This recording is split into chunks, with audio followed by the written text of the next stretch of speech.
भाई एलविश यादव के एक हेल्प अपील से कुछ लोगों को एनजीओ स्कैम की याद आ गई है। एलविश यादव एक वीडियो पोस्ट करते हैं जिसमें वो बताते हैं कि एक बच्चे को स्पाइनल मैस्कुलर एट्रोफी नाम की दुर्लभ बीमारी है और उसके इलाज के लिए अमेरिका से 9 करोड़ का इंजेक्शन लाना जरूरी है। इसके बाद वो अपने फैन से डोनेशन की अपील करते हैं ताकि उस बच्चे का इलाज हो सके। जितना भी 10, 20, 500, 1000 रुपए बन सकता है। यदि इंजेक्शन टाइम पर नहीं लगा तो यह बच्चा नहीं बचेगा। इसलिए मैं चाहता हूँ कि आप सभी मदद करें। मैं खुद कर रहा हूँ। अब होता क्या है कि इस वीडियो के तुरंत बाद एक वीडियो सोशल मीडिया पर आ टपकती है मुनव्वर फारूकी की। ये बंदा कहता है बिना नाम लिए कि कुछ एनजीओ आजकल मशहूर सेलिब्रिटीज और इन्फ्लुएंसर से इमोशनल अपील करवाकर डोनेशन इकट्ठा कर रहे हैं। मेरे मैनेजर को भी एक कॉल आया था जिसमें कहा गया कि एक बच्चे की मदद के लिए अपील कर लें, इसके लिए हम आपको बहुत ज्यादा पैसे देंगे। अब यह कहते हैं कि इलाज वाला हिस्सा सच हो या ना हो, लेकिन इलाज के बाद बचा पैसा कहाँ जाएगा? अगर इतना ज्यादा फंड इकट्ठा हो रहा है तो हो सकता है इसके पीछे बिजनेस की सोच जरूर होगी। मैं यही बात कर रहा हूँ कि लोगों को समझ आए कि क्या खेल चल रहा है। यह तरीका सही नहीं है। इमोशनल कहानियां सुनाकर इंसान गरीब से भी चैरिटी निकलवा सकते हैं और अपील भी कर दिया कि ऐसा मत करो, ये सब गलत है। देखो एल्विस के इंटेंशन की बात करें तो भाई मुझे अभी तक ऐसा कोई सॉलिड प्रूफ नहीं दिखा है जिससे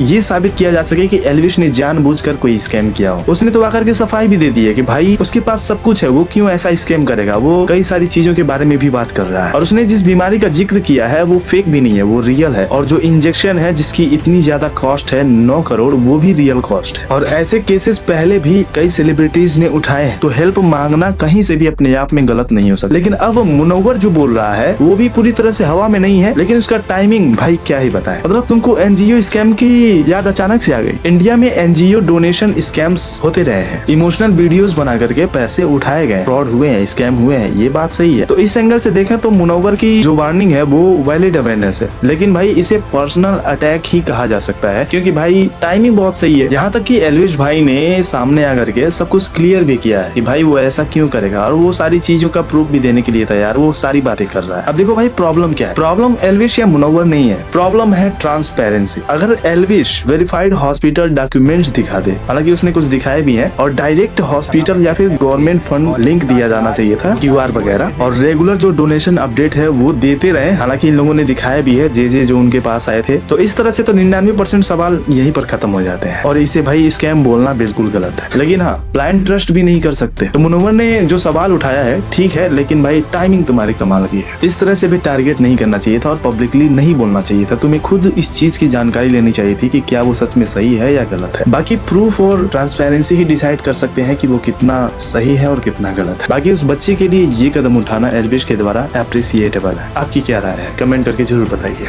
हर महादेव।